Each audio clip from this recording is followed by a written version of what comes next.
To all my warriors, to all my तीपरसास, जिन्होंने हमें ऐसा अच्छा तरीके से सपोर्ट किया और हमारा वन डे बंद को सक्सेसफुल कराया, मैं सबको बेलाय बेलाय नो हम बाय बोलना चाहता हूँ। थैंक यू, धन्यवाद।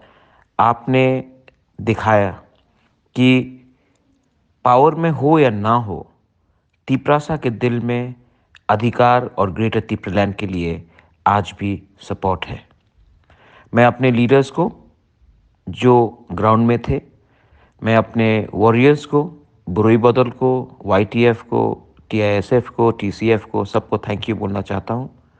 और मैं आपको बोलना चाहता हूँ कि हम अपना आवाज़ दिल्ली तक पहुँचाते रहेंगे और प्रेशर रखेंगे, क्योंकि अगर हमने ये प्रेशर नहीं रखा, आने वाले दिन में और मूवमेंट स्ट्रॉन्ग करना पड़ेगा।